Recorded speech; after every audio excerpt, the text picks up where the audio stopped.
Yo. Welcome into the ChrisBeCappinn show, man. Today is January the 3rd, and there are, I think it's 8 games in the NBA for today. So we'll go through those 8. As we always do, we start with a quick recap of yesterday. Yesterday was a really good day.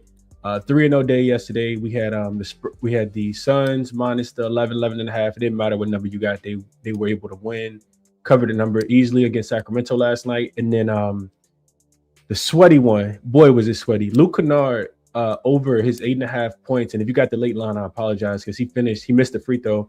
40 seconds left in the game. They foul him, grab him. He goes to the free throw line. He misses the first one, and I'm sweating the second one. They just literally didn't use him as much as I thought that they would, being that the Pacers were so bad on the interior.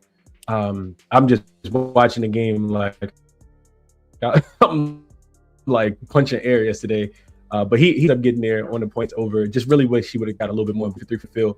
And then the other play was Denny Avdia over his rebounds and assists. He started out super slow against the Pelicans last night, but did cash that line, finish with 18 rebounds and assists yesterday. I think he might have went over his points prop as well. So 3-0 day. Also had Denver team total under on the short list. That was a winner. I feel like I'm going to be a little too late to the party now, but Denver unders without Jokic are, I think, absolutely going to be a thing. That game stayed well under the total yesterday, kicking myself for not playing that one as well. And yeah, that was it. So hopefully you guys found some ways to make some money as well. Let's jump into it for today. We'll go through the comments real quick and then we'll get started. Snar says, Happy New Year, health plus wealth to you and your loved ones. Appreciate that. Good morning, Taylor. Algina says, good morning, Chris and gang. Let's get locked in. Let's find some winners. Let's do that. Tommy says, let's get paid, D-Gens, coming off a 3-0 NBA sweep. You love to see it. Wizards money line, Suns team total over, Grizzlies team total over. 3-0 day for Tommy yesterday. I like it. Got some plays that he likes for today. Helm says, Unraveled is back on Monday. I expect a weekly show for this year. I'm not sure, Helms. I got to do some research, man. I think it's only a couple books. At least last year, it was a couple books in Virginia that offered unraveled lines. I know Bet365 was one. I feel like a lot of other books didn't, but I do got to do my research and get acclimated with Unraveled, see what the teams are and stuff. I did see my girl Fee gonna be out for an extended period of time, so hopefully she's able to get well soon. And she's gonna miss even the beginning of the season, I think, with that injury, getting both of her. I think it's her knee, getting surgery on both of her knees. Good morning, J-Man. Appreciate you for tapping in. Good morning, Kev. Good morning, Prestigious Prodigy. Appreciate y'all for getting it in, man. Helm says, yeah, a lot of offshores books for sure.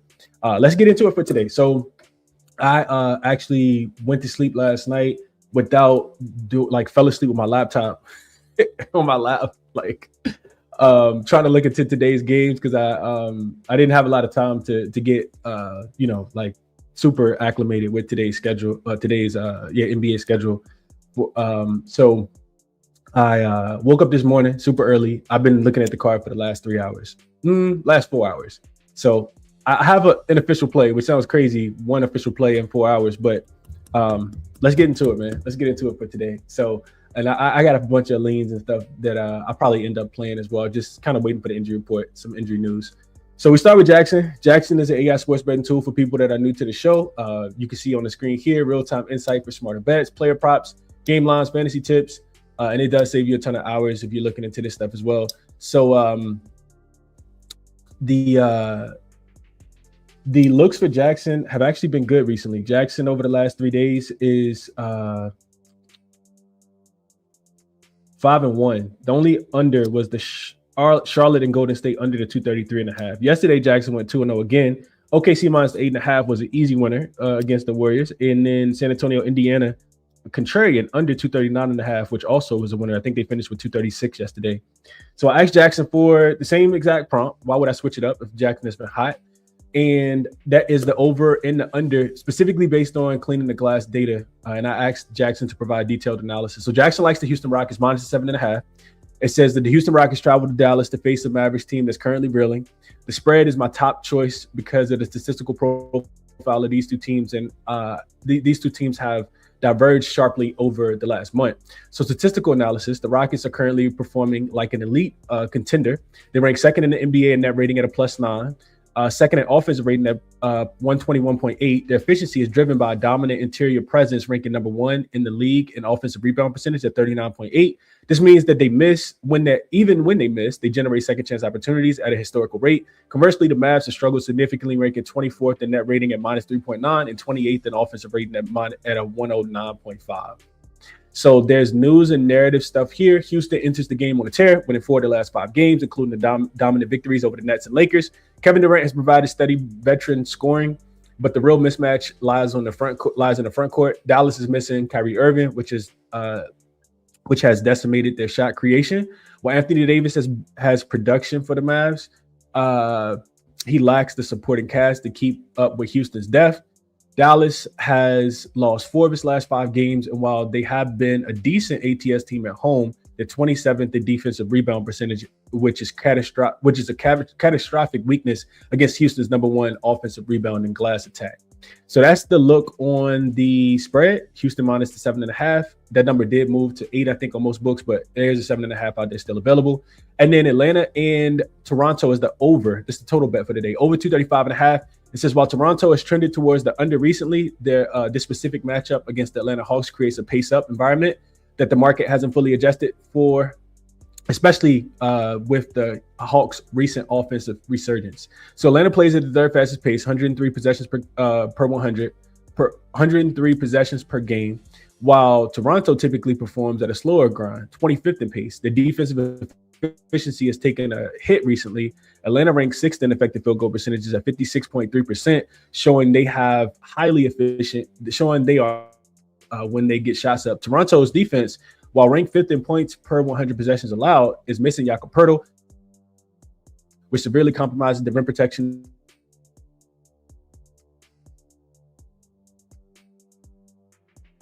offensive rhythm without Trae Young, winning their last 2 games versus the Knicks and the Timberwolves. Jalen Johnson has evolved into a primary playmaker, averaging 8 assists per game in that stretch. Toronto has seen a jump in offensive efficiency over their last 3 games, moving from 20th to 15th in the league. Atlanta's defense is prone to lapses, and they are unlikely to repeat their defensive performance where they held New York to low shooting numbers. With both teams seeing an uptick in offensive efficiency and Atlanta's insistence on high possession games, the total is positioned to clear the mid 230s. So JaXon likes the over here, over 235.5, and the Houston Rockets minus 7.5. Potential 2-0 day for JaXon again. Let's get into the matchup. So I went through most of them like with a fine-tooth comb, and there's a couple, I think really just the last 2 games I didn't really go too deeply into, and one of those is severely impacted by the injury report between the Golden State Warriors and the Utah Jazz, and then the Boston and LA game I didn't really get to either, but I do got to lean in that game. So let's jump into the first one. We got the Minnesota Timberwolves and the Miami Heat. So check the injury report first and foremost, of course, and really nothing significant. Miami will be missing Tyler Hero, and I think that they have Larson listed as questionable. Yeah, and Jovic is probable. Jaime Jaquez Jr. is probable as well. But really just no Tyler Hero. And Bam is probable as well. On the Minnesota side of things, it's Terrence Shannon, who's listed as out for this game. So I think I saw this at like a pick, and Minnesota took the early money. They are now laying 2.5 points in Miami. And for this Miami team, it is their third straight road game. They've lost 3 of their last 4. The win and cover came against the Chicago Bulls when they were severely shorthanded because Josh Giddey and Kobe White both got hurt. This is the first leg of a back-to-back. They play in DC tomorrow, which I don't think really means that much, even though the Wizards have been playing a little bit better basketball recently. And the thing about Minnesota for me is, their last game was in Atlanta. It was, New Year's, the day before New Year's, and Anthony Edwards left the bench. He left the bench because Chris Finch didn't put the starters back in. I think that's an interesting, kind of angle in this game. I don't really want to trust Minnesota on the road. I think that they have a couple advantages, specifically their 3-point shooting. I consider Dante DiVincenzo over his 3-point prop in this game, but ultimately couldn't get there just because it was so juiced. On the Miami side of things, this team is actually starting to play really, really well. They've won 4 straight. They've covered 4 straight. It is the first leg of a back-to-back. They got the Pelicans coming to town tomorrow. And the thing that I found significant for Miami is they are 4-0 against the spread as a dog this season, 3-1 to the over. As a home dog this season, 3-1 to the over in that spot. Minnesota on the road typically goes under, especially with high totals. Miami typically goes over at home. So you got to ask yourself, like, who dictates the pace in this game? I couldn't really get there with a side or the total in this game. I kind of want to lean under. It's hard to play unders. We know that. This total has come down from 242.5 down to 239. Maybe that's about where it should be. Miami wants to play with pace. Minnesota, not so much. I'm not sure who's going to dictate pace in this game. I do expect a much better effort from Minnesota after getting absolutely obliterated by the Atlanta Hawks in that last game. But I don't know if I want to lay 2.5 points with them on the road here in this game. What I do like in this spot, though, if we go over to Outlier, and I didn't bet this one yet. It's on the short list. Really just kind of want to wait for some confirmations of starting lineups. But I think Khalil Ware will continue to get the start. He has been starting for the Miami Heat. And if he's going to continue to start, then I like Naz Reid in this spot. I like Naz Reid over his 3-point prop. I was trying to figure out somebody to play on for the Minnesota Timberwolves. And Naz Reid, in my opinion, makes the most sense. So if we just look at Naz, this is Outlier, sports betting tool.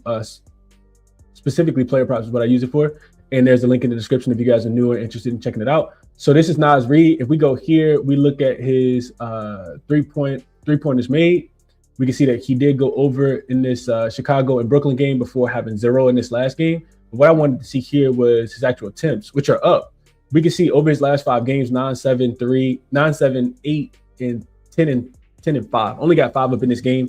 I think his minutes were down in this game as well. Yeah, only 21 minutes in that game because they got blew out by Atlanta. But I just like the 3-point attempts. So you can see that he's averaging 7.6 right here where I'm hovering the mouse over. And with just 6+ attempts this season, Naz is over in 14 of his 23 games. Last 5 games, the 3-point attempts are actually up. You can see that there.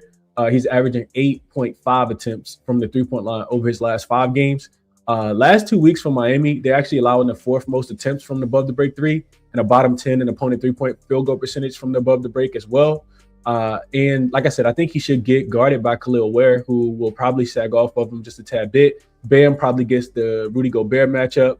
And if Ware goes under the screen or, it's just not out there, Naz is going to be pulling. And as long as he gets the attempts, then I think that he'll get the 3-point shots as well. You can see that Miami's not the greatest 3-point defense. 3-pointers allowed. They're bottom 10 against the power forward position, 14th.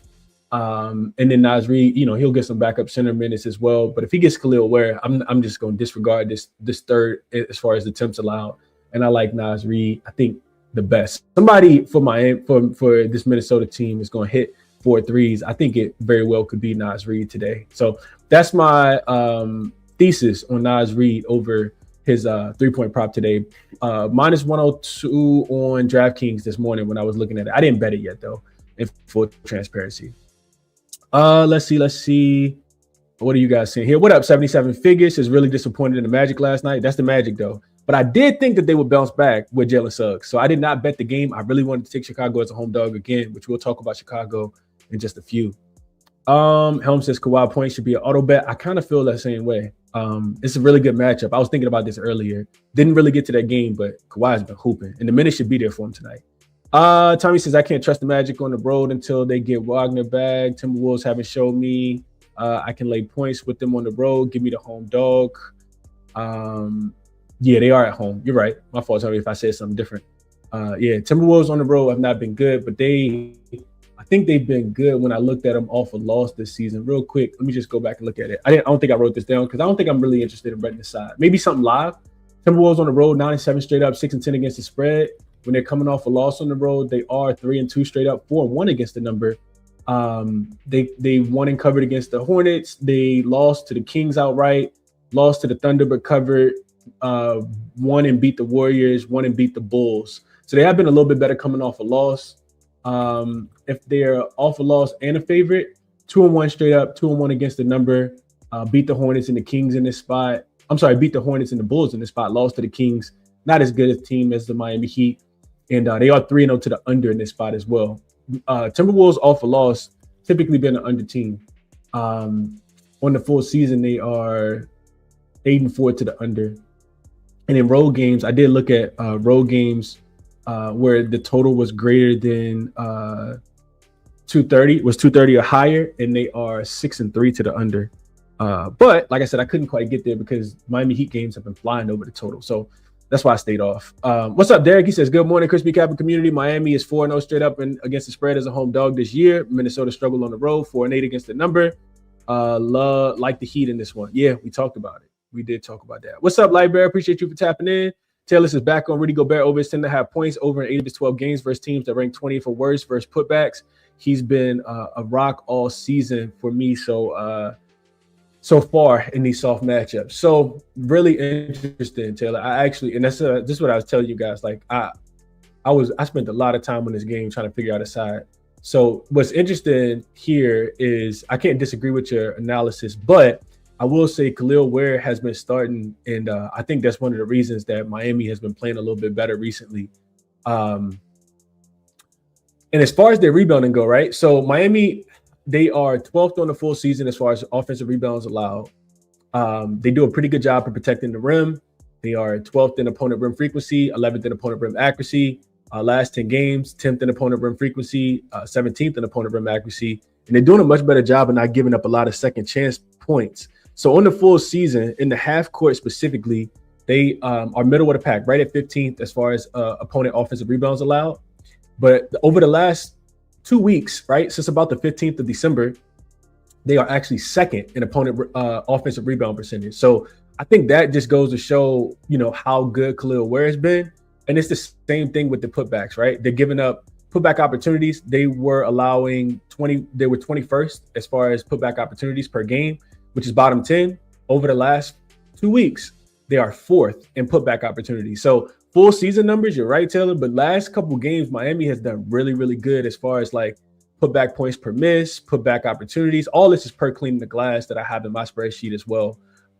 So they have not been as great, and I just don't trust Rudy Gobert. But that's my thought process. I don't want to talk you off your bet. I hope you cash it, but I'm just giving you my thought. J-Man says Bam over 2.5 assists. Bam and Ware are soft matchup. I don't know about that. I kind of agree. What's up, Icy? Appreciate you for tapping in. Miami money line. Zubac is back tonight. We'll talk about that game in the next one, Tommy, when we get there. Actually, last game. So you way ahead of schedule. Let's go to the next game, which is Atlanta and Toronto. So line 3.5. Total going up, open 231, all the way up to 236.5. Looks like the line is moving a little bit. It's 1-4 out there. Opened at 3 though. So on the Atlanta side of things, the one thing that, like, after all the analysis I did on this game, which was a lot, the rematch is on Monday. that's the thing we got to kind of caution ourselves with. Atlanta will stay overnight in Toronto, and they'll play again in Toronto again on Monday. So take that into consideration. This game has some injury implications. Trae Young, does he come back? He did not play last night. Of course, the Atlanta Hawks were able to go into Madison Square Garden and win one outright. He didn't even need the points. Porzingis lines aren't even mentioned, aren't even listed on any book that I could see. So his status on the second leg of a back-to-back is probably not going to play. I think he's been back for like 3 games now. He played pretty poorly last night. I think he finished with like 2 or 4 points. And then on the Toronto side of things, I think that they will be pretty healthy. Let me just double check. Outside of Jakob Poeltl, I think was the only person listed. Yeah, just Jakob Poeltl. So this is a spot where Toronto has already, played this Atlanta team really good. They've won both matchups this season. They covered both games as well. They haven't been good at home, though, just 6-12 against the number. This is their 4th straight home game, though. So it's kind of hard to not want to play Toronto in this spot, in my opinion. We know that they got RJ Barrett back. He's played really, really well in his first few games back. And then you got Atlanta traveling, from New York on the second leg of a back-to-back through Customs. They have been good in this role as a dog and on the road. For whatever reason, Atlanta has not played great at home, but they are 12-7 against the spread on the road. They've covered 4 in a row. Defensively, they gave up 102 points and 99 in their last 2 games. And ironically, Trae Young didn't play either one of those games. They're also 5-3 against the number when they're playing unrested, 1-0 against the spread if they're playing unrested as a road dog this season as well. So some trends here to kind of back Atlanta. Ultimately, like, I kind of want to see what happens with Trae Young. If Trae Young gets ruled in, I'm sorry, I'm gonna just have to play Toronto in some form of fashion, either team total over or probably just them against the spread. I do worry about Toronto being able to score the basketball because they play so slow. Not that Atlanta is out here really stopping anybody. It's a favorable matchup for Toronto in a lot of different areas as well. I think about the way that they like to score the basketball is typically downhill. Atlanta, probably missing Porzingis, playing on the second leg of a back-to-back. I think Toronto should be able to get busy in the paint in this game. even though Atlanta's defense has been good in their most recent few. But you subtract Porzingis, add Trae Young, I don't think the defense is going to get that much better. So a couple different things I like in this game, and I'm not going to bring back up outlier, but Scotty Barnes over his 10.5 boards, the number is super high. But without Jakob Poeltl, matter of fact, I didn't even write it down, but I actually skipped this, but let me just find this for you guys real quick. So without Jakob Poeltl, my apologies. I thought I had this written down. So without Jakob Poeltl this season, Scotty Barnes is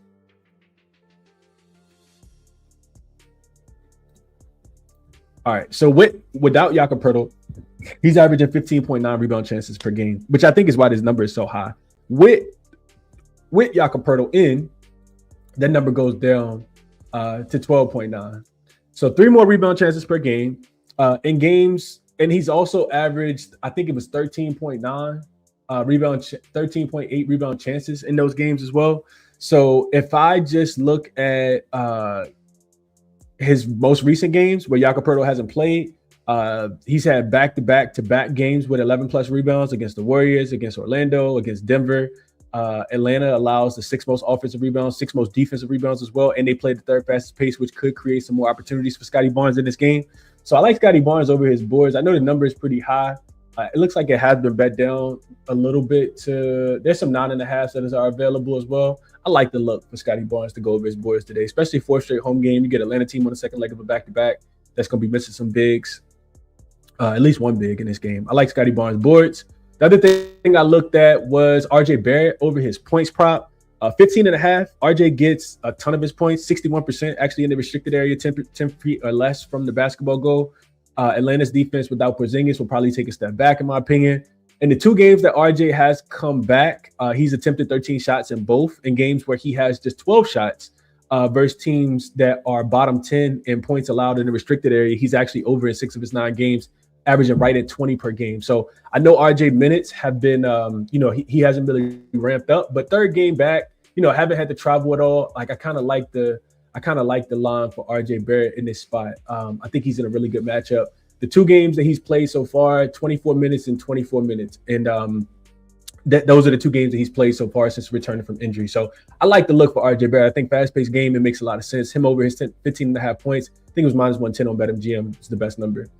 And then last but not least, Jamal Shead over his 4.5 assists. I think it's a really good look as well. So Jamal Shead's he's over the 4.5 number in 10 of his 13 games, averaging 6.2 when they're playing at home, and he has at least 8 potential assists.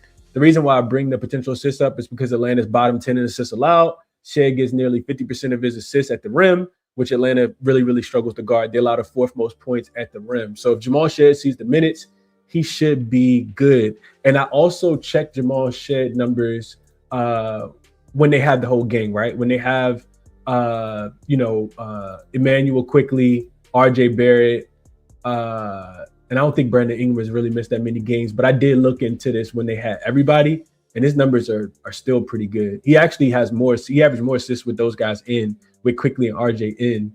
He's over the 4.5 number in 13 of his 19 games in general. So 4.5 assists, -125 on BetMGM. It is juiced to -152 on DraftKings, so you can get a much better number there. And I kind of agree with JaXon on the over, but didn't bet it. All right, let's see what you guys are thinking here. Jay Carter says, "Man, them folks need to trade Trey. Anytime he plays, they lose." Derek says, "I think this game goes as Trae Young goes. I want Atlanta if Trae Young sits." I could see that, Derek. 5-3 ATS with no rest this season. I did mention that. I did look that up. I shared that, right? 5-3 ATS and 1-0 as a road dog playing unrested as well. Lightbird says, "I think RJ goes over his points prop," so we agree there. OG says Scotty always gets his points over line versus the Hawks.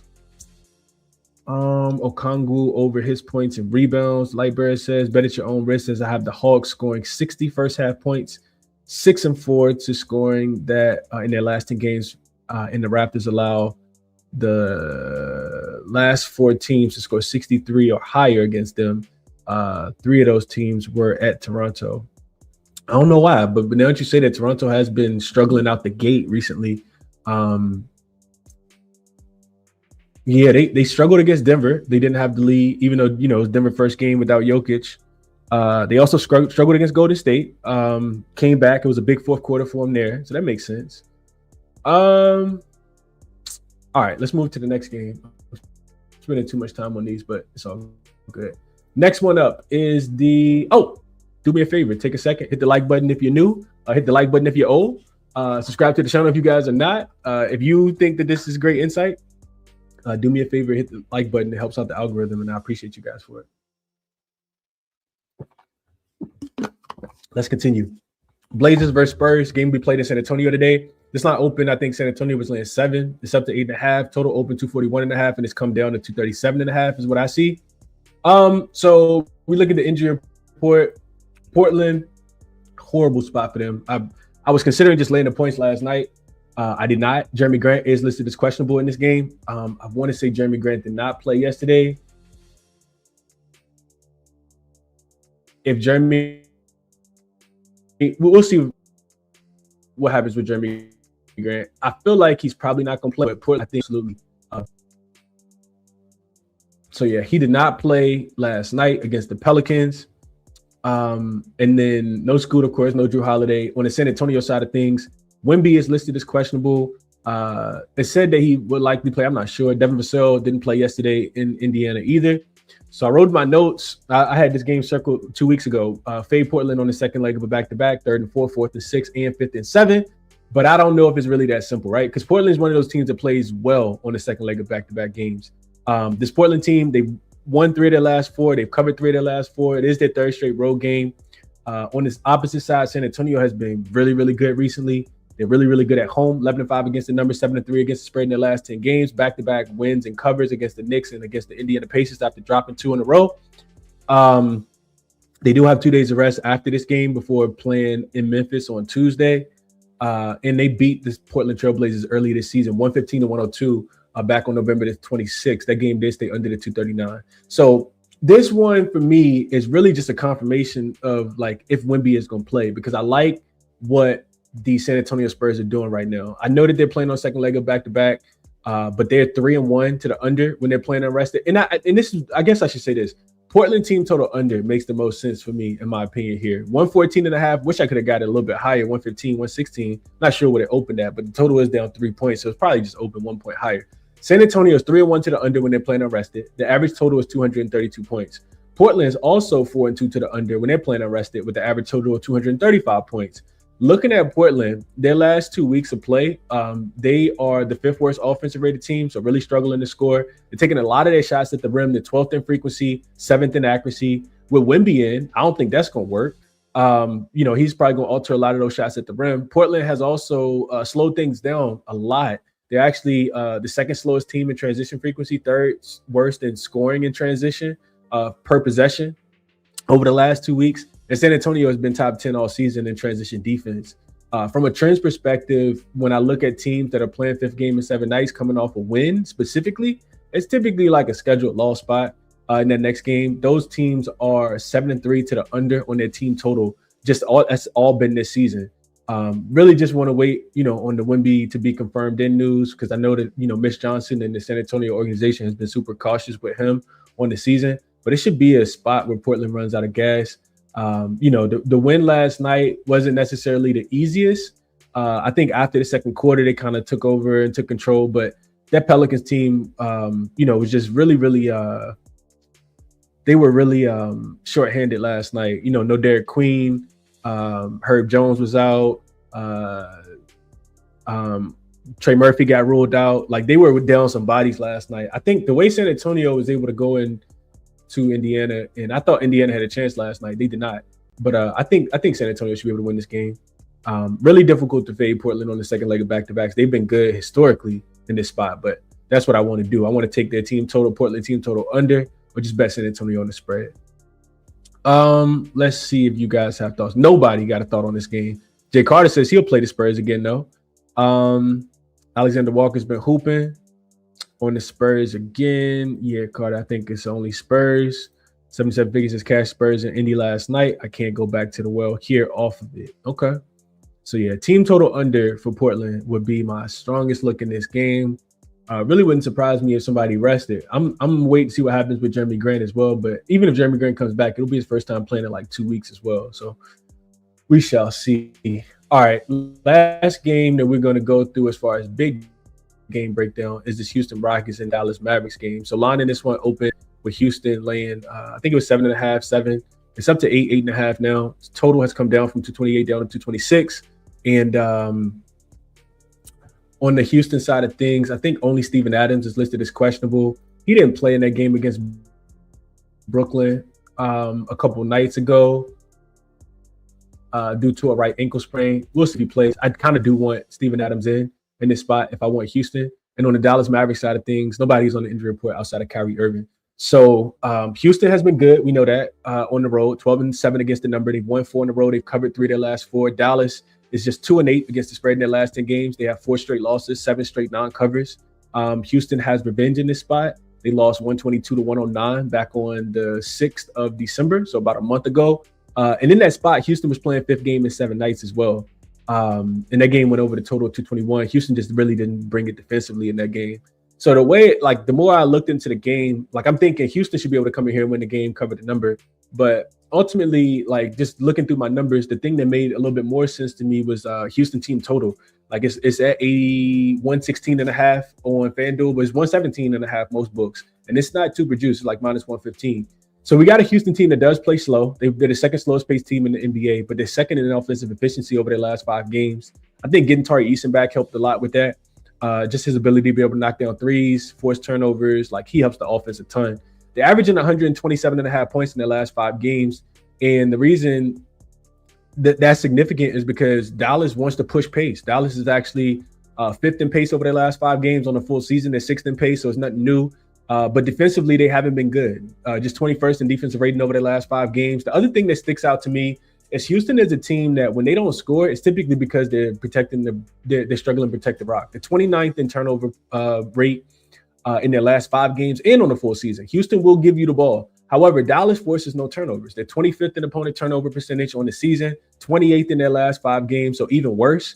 Houston should be able to dominate the boards as well. They're first in offensive rebound percentage. Dallas is in the bottom half of the league. I think something like 21st or 17th or something like that. And offensive rebounds allowed on the full season, and they're allowing the second most putback opportunities in their last 5 games. So Steven Adams gets rolled in. Houston should be able to come in here, win this game, cover the number in a revenge spot. Dallas had been good at home. Remember, they were covering all their numbers. They even beat, the Denver Nuggets with Jokic in this spot. And then, I think they were getting 2.5 against the Philadelphia 76ers in that last game.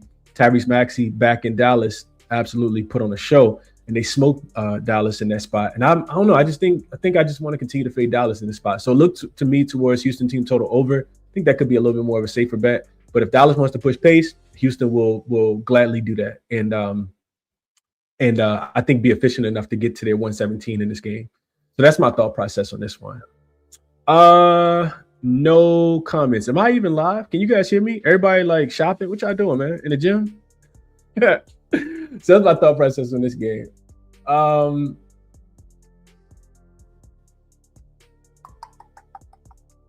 Let's see. Any questions? I feel like I missed a game. Oh, I did miss a game. I did miss a game. I missed a game that I actually made a play in, and that was the Philly in New York game. Biggie says KD only averaging 25.4 a game. Is he washed? Nah, I just think the team around him is really good. 77 figures. If y'all got questions, put them in the chat. LJ says he'll go best bet over the 225.5 for Dallas and Houston tonight. You think Dallas will be able to keep up with him, LJ?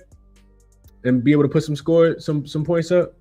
I'm indifferent on Dallas. I feel like they have been scoring a little bit more, but their defense has been really bad. So maybe you're right. This total is 225.5, coming down from 228. So LJ would buck the trend, bet the over. I do think Houston will be able to score. AD under on points and rebounds. One thing about the Rockets, they're gonna crash the glass. Under on rebounds makes a lot of sense, DZ. Agree with that. 77 figures is Hawks and Sixers. So let's go through that Hawks and Sixers game real quick. I did spend a lot of time on this one.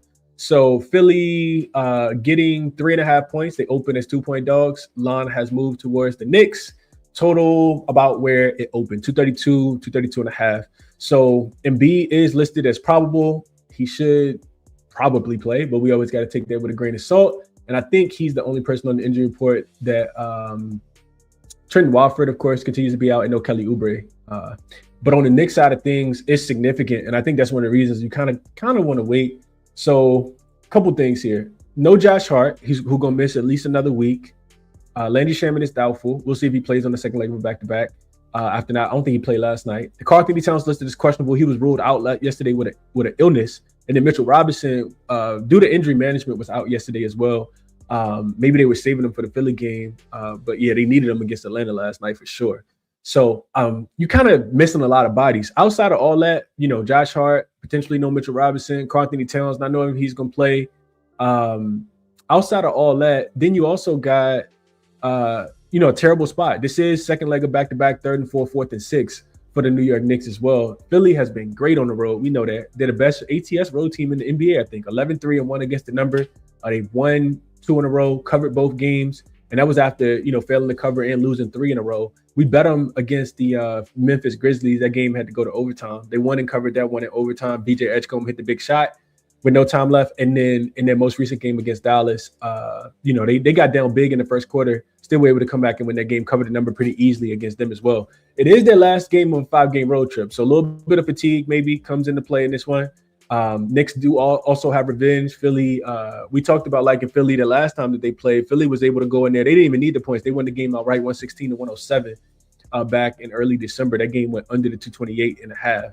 So a couple things really stand out to me here. One is Paul George over his 3-point prop. And this is what I bet. I bet Paul George over his 2.5 threes. So if we just go, I'm gonna just go back over to the outlier really quickly and show you guys why I like this. And I'm hopeful that Embiid doesn't, they don't do anything crazy and rule him out, because Paul George has been so much better with Embiid on the floor. Embiid takes up a lot of space, and teams got to kind of play make and game plan differently against everybody else. So I like Paul George over his 3-point prop here. So you can see on the full season, we just look at it, only over at 44%, averaging right at 2.5 made threes. But the filter that I used here was games with Embiid, because Embiid, allows a lot more gravity. You can see that he's over, especially in these more recent games as well. Over in 4 of his last 5, outside of this Dallas game, I guess 4 of his last 6 here. But the attempts are up.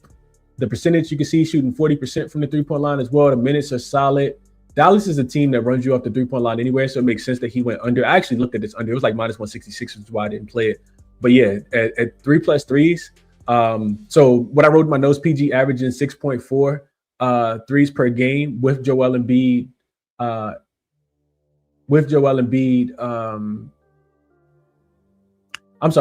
6.4 attempted threes. But with Joel Embiid in, it goes up to 7.3, which you can see that number right here, 7.3 attempts. In games where he's gotten at least 5, so we just bring this down to 5 3-point attempts. He's over in 6 of his 10 games, averaging right at 3.2 makes. So that's a little bit of a reason to take it over here. You also got the Knicks. I already mentioned situational spot, but they are playing second leg of back-to-back, 3rd and 4, 4th and 6, shorthanded without Josh Hart. They also funnel, a lot of shots to the 3-point line. They're allowing teams to shoot the second most threes on the full season, and at the 9th highest percentage as well. PG gets 53% of his points via catch and shoot. And when they play early this season, which we can see that right, Embiid did not play in that game. But when they play early this season, let's just go here, take this filter off. He shot just, if I remember correctly, 1 for 6. Yeah, 1 for 6 from the 3-point line. With variance, he should do a lot better in this spot. You can see the most recent games last year. He played really well against them too, or whenever they play. Yeah, this was last year. So yeah, I like PG over, especially at plus money. I got this at plus 112 on DraftKings early this morning. So I like PG. The other thing I wanted to, you know what? I want to bring this back up. I want to show you guys this. This was something that I considered in the last game against Dallas as well. I didn't bet it. Don't want to be too late to the party here. But I do want to show you guys Maxey. Maxey can get busy in a lot of different ways, but specifically for Maxey, I got a lean. I didn't play it. Maybe not make 2 plays in the same game. But lean towards Maxey over his assist prop, man. And it's not really indicative of the New York Knicks defense. They are top 10 in defense as far as assists allowed. But if we look at Maxey, he really does play, like, have the ball in his hand. His usage is crazy. If we look at his assists in games where both Paul George and Joel Embiid play, so we go back to this filter here. We filter in games with Joel Embiid and with Paul George. Look at this. So you can see the hit rate in the last 6 games, 5-1 to the over. 5-1 to the over. The only game he had a terrible game against Brooklyn. And Brooklyn does a really good job of taking away, number one options as well. What I wrote in my notes is that in the games with both Joel Embiid and Joel Embiid and PG, you can see here the potential assists for Maxey, 13.8 is what he's averaging with. Hold on. No, that's not right. All right, let's go here. There we go. 15. So he's averaging 15 potential assists with Joel Embiid and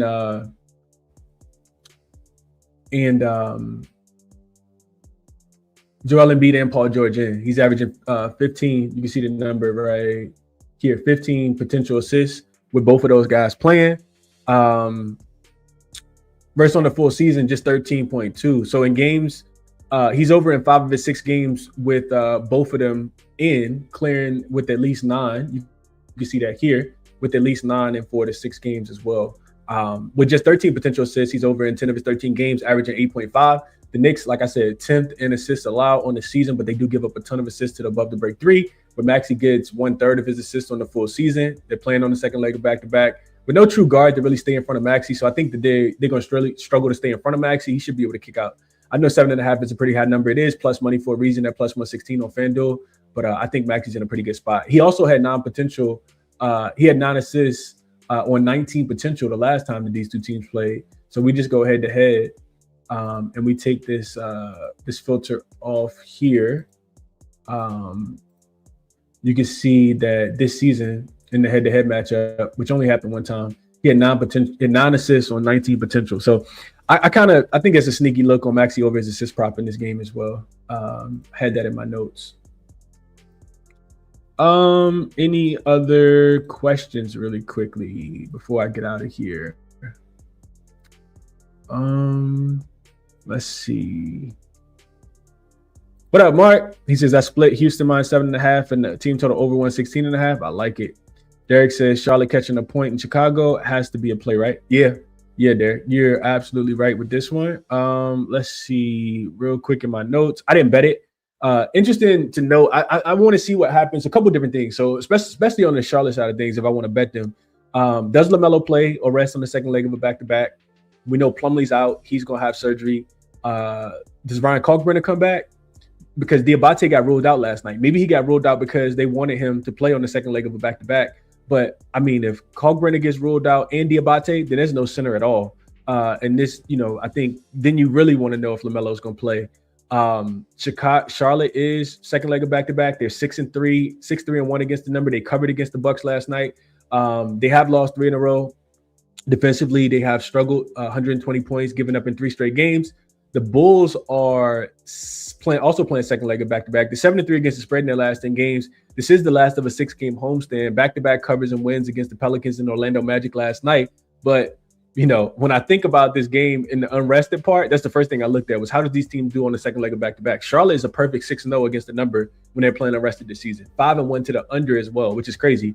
And then you got the Bulls, 2-3 straight up and against the number when they're playing unrested this season. But they are 0-3 if they're unrested and they're laying points. So they haven't covered any spreads, which takes me back to the Bulls when they're laying points in general as a favorite versus a dog.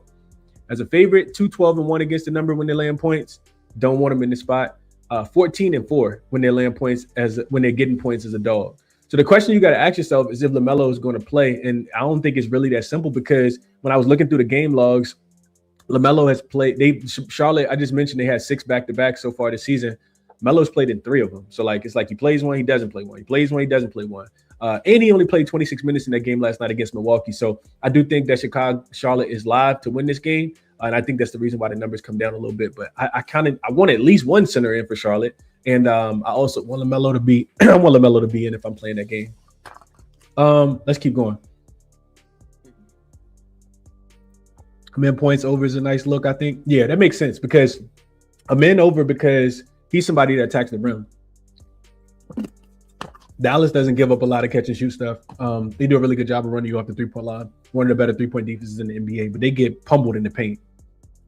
Sixers team total over. Like Barry says, I think the matchup between Amanda and Cooper Flag is going to be good for TV. Probably so.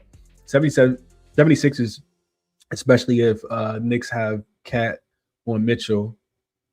Okay. Bonds is like Brunson, points in a bounce back spot after bad shooting night last night. Okay. 77 figure says Sixers plus the 3.5. Hawks smack up the Knicks and off the back-to-back. I love Philly here.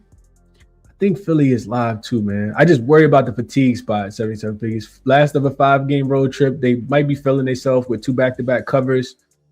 I don't know, man. I don't know. It's scary, but I don't like the spot for the Knicks. I tell you that. Don't like the spot for the Knicks. Maxey and Brunson for 25. Oh, for both to get 25 at minus 120. Okay. I took Brunson to score in the first 3 minutes in the Spurs money line at minus 117 for a half unit. And took Brunson to score 5 points in the first 3 minutes for plus 500 for a little less than a quarter unit. Okay. Maxey over his points. Taylor likes it too. Let's get it, Taylor. So we have probably got the same analysis here. Paul George over his 2.5 threes, 53% via catch and shoot. Knicks 27 for catch and shoot. First team's 21st or worse catch and shoot. He's over in 4-6 games, 4+ threes, and 3-6. Yeah, I bet that one. That's actually the only thing I bet so far. Love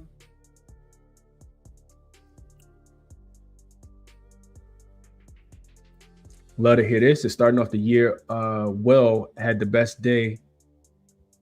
Better than any of my last year. Took the Suns, Lakers, Wizards, Blazers, Thunder, and Hawks. Swept the board for the first time. Love to hear that, man. Love to see other people win. Clippers been cooking, but that was without Zubac. Don't know how his return will affect things. Kind of thought about that too. DZ. Marks is he back. Clippers plus 1.5 last night. They have flipped to a 1.5 point favorite. Bond says if the Bulls are favorites, I'm not even looking at it. I've learned my lesson. That's a fact. So yeah, other 2 games I didn't go over was Utah and Golden State. And that, like I said, you really got to wait on the injury report. Nurk is questionable. Ace Bailey's out. Keyshawn George and Keontae George, my fault. Keontae George and Lauri Markkanen are both listed as questionable. That's like so much of their scoring. And then Draymond is in. Steph Curry is hopeful, is what Steve Kerr said. Didn't even say he was going to play. Al Horford probably misses the second leg of a back-to-back. Jimmy Butler also set out because of an illness. We'll see if he was really ill, if he's even listed as questionable in the injury report. Golden State just kind of threw that game last night. But this is their second game back home after getting obliterated last night. They did beat Utah and cover 134 to 117. They were laying 13.5, which is very similar to this line. That game went over the total of 239.5. This one's up 3 points. But like I said, you got to wait. We know that the Utah Jazz are a funnel for 3-point shots. Golden State should have guys to be able to knock down shots from the 3-point line. On the opposite side of things, Golden State is a team that if you're going to score against them, it's typically going to be in the paint. They typically run you off the 3-point line. But again, you got to wait and see, who's going to play because with those injuries, it's really hard to bet player props in my personal opinion. And then last but not least, Boston and the Clippers. I didn't this was a game that I needed to do more work on. But I know Boston opened as 4-point favorites, and now they're 1.5 point dogs. So a lot of people bet the Clippers in this spot. The total has moved from 223 down to 220.5. And Boston has been really, really good on the road. They're 11-7 against the number, both straight up and against the number on the road. 7-3 against the spread in their last 10 games. It's a terrible spot because it is their last game home, last game on the road of a 5-game road trip out west. And then you got a Clippers team that's been absolutely hooping. 8-2 against the number in their last 10 games. They won 6 straight. They won 6 in a row. They fourth straight home game for them. So not having to travel. They did kind of play around with their food. Went into their last game against the Utah Jazz. I think it was tied at the end of the fourth quarter, and they ended up winning and covering the spread. So really just couldn't get shots to fall. When they played early this season, Boston did win. They've actually beaten the Clippers 3 straight times. They did win earlier, 121-118 in Boston. Clippers were getting 5 in that spot, and that game went over to 220. So I kind of feel like the total is just coming down a little bit too low. I know that the Clippers have been playing really good defense. This is a game that we can kind of talk out because, like I said, I didn't go through this one in detail. Let me just look at how well why the Clippers have been playing so good recently. So if we just look at the Clippers over the last 2 weeks, let's just look at the Clippers and look at the the Boston Celtics defense.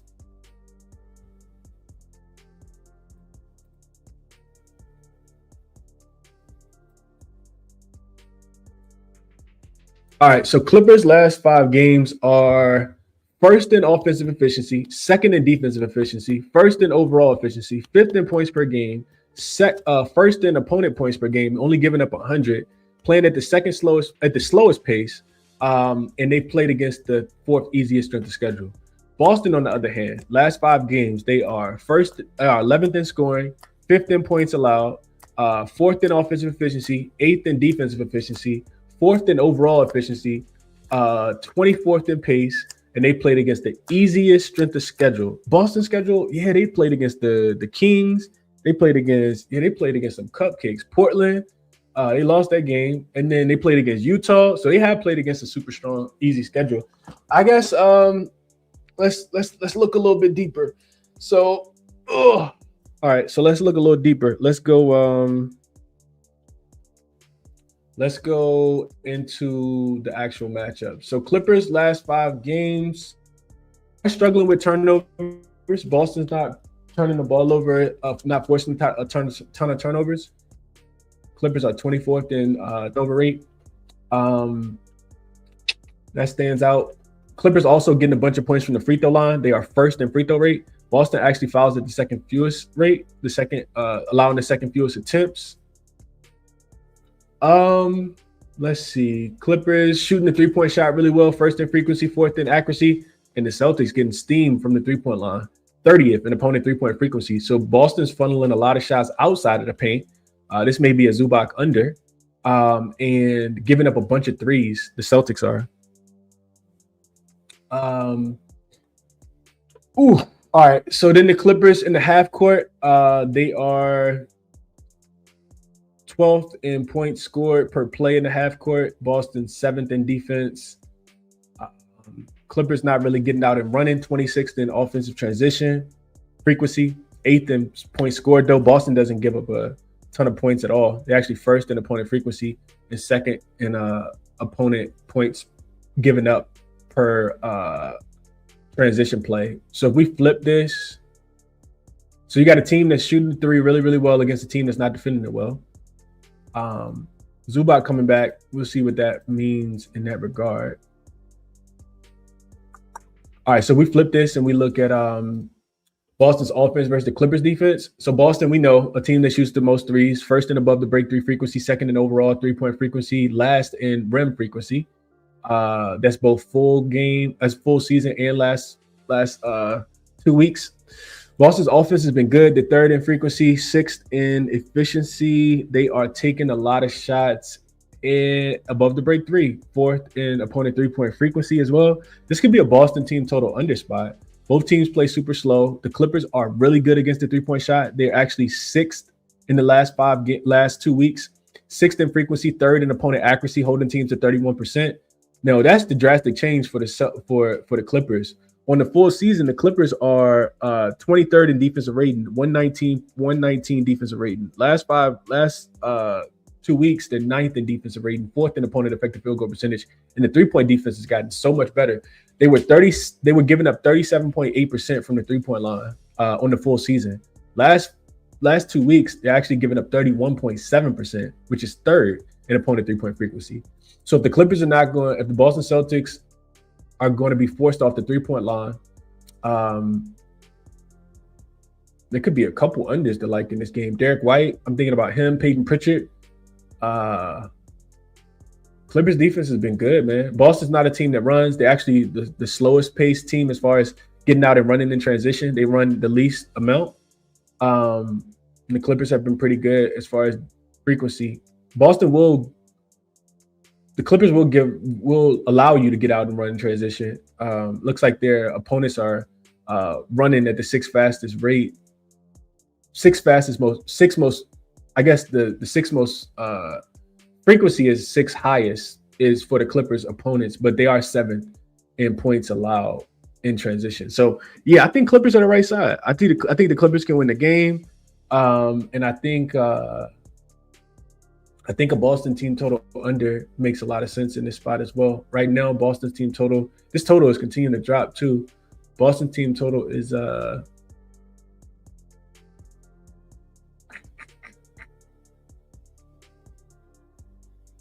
110.5 right now, minus 120 on BetMGM. It's down to 109 everywhere else. And it's hard to fathom because if we just look at Boston recently, I know that they've been scoring the ball, but again, they played against the easiest strength of schedule in their last 5 games. So let's just look at it.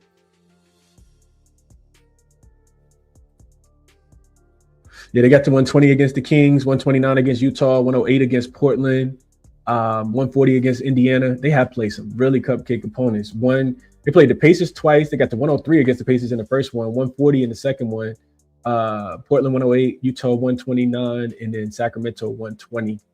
6-4 to the under in their last 10 games. They go back home and play the Bulls on Monday. So yeah, Boston team total under is what I would look at. Let's see what you guys are thinking here. J-Man says Jaylen Brown to get 30 back in LA. I did see he was a little bit upset. He tweeted out shaking my head at not being named Eastern Conference Player of the Month. OG says Harden threes. I don't really want to go through it. Actually, I'm kind of tired. I got other stuff I want to do. Let's see real quick. Let's go through Harden threes. So Clippers. I'm sorry, Boston 3-point defense. We just talked about how they were giving it up. So yeah, somebody gonna hit the threes, right? If the numbers are valid. Let's see what Harden is doing from the 3-point line. So James Harden threes listed at 2.5. It's super juiced though. Like, that already turns me off. You gotta get him to hit 4. Like 2.5, best odds you can get is look like it's on FanDuel at minus 166. I already don't want that. 3.5 is plus money at Fanatics and Pinnacle and BetMGM. So let's see. Harden has gone under his 3-point prop in back-to-back games. He actually shot 1 for 6 against Utah, and 1 for 6 against the Kings, and then 1 for 6 against Utah. So 2 for 12 in his last 2 games. Before that, he shot 3 for 9 against the Denver Nuggets, 3 for 9 against the Portland Trail Blazers, 3 for 8 against the Rockets. He hit 4 against the Lakers. He hit 4 against the Grizzlies, and he hit 4 against the Rockets again. So I think the thing you got to ask yourself is you want to look at Harden with Zubac on the floor. So with Zubac on the floor, let's see. So he's over 2.5 in 13 of his 20 games. With Zubac on the floor, same thing, 13 to 20 with Zubac in. With Zubac in, though, he had hit the over 2.5 in 5 of 6 games. So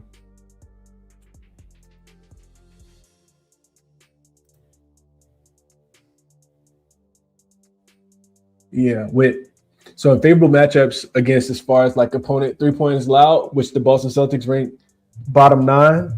Zubac is James Harden is over with Zubac in. He's over in 7 of his 10 games, averaging 3.5 makes with Zubac in. So that makes a lot of sense. Catch and shoot stuff. This may be like a sneaky spot because I'm all for Harden. I don't want Harden. It makes sense, but I don't want Harden. Especially if he can get some like a really good matchup against like Peyton Pritchard a couple times. I think Brook Lopez is live. Well, Brook Lopez, Zubac's back, so his stuff is gonna go down. Chris Dunn is somebody they'll probably leave open. His what's his threes? Probably 1.5. Chris Dunn to hit 2 threes. Spicy look, but he gets a lot of his points via catch and shoot, 34%. He did go under against Utah. He shot 0 for 2. You need him to take a few more attempts, but this is where Boston bleeds 3 points. So Chris Dunn over his 1.5 threes at plus 164. What did he do the first time they played? He shot 5 of them. Well, he shot 3. He made 1. I feel like Chris Dunn, Nicholas Batum, like those kind of guys are going to be the guys. One of them going to hit 2 threes, in my opinion, in this matchup. Nicholas Batum, 1.5, plus 121. I like the look of this. He hit 4 against the Utah Jazz in his last game. 1 for 3 against the Sacramento Kings. He hit 4 against Detroit. Derrick Jones Jr. is back. I'm not sure. It looks like that's helped him out a little bit. His minutes could be cut down because of Derrick Jones Jr. Last 4 games that Derrick Jones Jr. has played in, he's over in 3 or 4. Last 6 games, he's over in 4 or 6, though. So Nicholas Batum or Chris Dunn, in my opinion, makes the most sense. He gets all of his points via catch and shoot, 91%. And I already told you, the 2 worst defenses in the NBA today, guarding the 3-point line, are the Celtics and the Knicks, in my opinion. So yeah, somebody for the Clippers going to hit 2 threes. It could be Nicholas Batum, man. Plus 121. I love a little plus money too, man. I love plus money. Appreciate you, OG Bobby. You made me look a little harder. Call me Harris. Is this a Jazz game, a trap game, or am I just a Polaroid Warriors fan? I think you gotta wait on the injury report. Call me Harris. You'll know everything you need to know about this game when you see the injury report. Does Keontae George play? Does Lauri Markkanen play? Did Jimmy Butler get ruled in? Lightbearer says, great show, Chris. Appreciate all your time, effort, and professionalism that you give us every day. Appreciate you, my brother. JB is better than Brunson. 77 Figure says, in the playoffs, you got to sub Brunson out on defense. That's a fact. You do have to sub him out on defense. They sub him out on defense in regular season. I saw him come out a couple games ago. And I think they were subbing him out in the Cup game too. What up, B-Hop? He says, I'm late to the live, but I like Philly plus the 3.5 today. Just waiting on Cat. If ruled in, Philly number goes up. That's a fact. That is a fact. I like Paul George over his threes. All right. Tons of time on here today. Way more than I anticipated, man. I hope that it was helpful. I hope that you guys are appreciative. Let's get into a quick recap. So waiting on the injury news on a couple things, but this is everything that I talked about from the beginning. Paul George over his threes, the only thing that I bet and sent out to the members, but I like the Nas Reed look as well. Scotty Barnes boards, Jamal Shed over his assists, RJ Barrett. I'm probably going to get there on his points prop. Maxey assists, talked about why I like that. Portland team total under 114.5, talked about it, why I like that. Just need Wemby to get ruled in. And then I like Houston over the 116.5. I really would like it a lot more if Steven Adams to get rolled in because they dominate the glass. So a couple of these are still leans right now. Haven't played them because I'm still waiting for injury news. But yeah, I spent a lot of time on the card today, man. If you guys appreciate it, make sure you're hitting the like button. Subscribe to the channel, share the show, all that good stuff. Resources that I use to handicap, I legit use every single one of these this morning while I spent, ample amount of time looking into these games. It is Saturday. Weekends can be janky for sure. But yeah, that's what I got for you guys today. We'll be back tomorrow. Yeah, enjoy your Saturday, man. I'll catch you guys in the next one.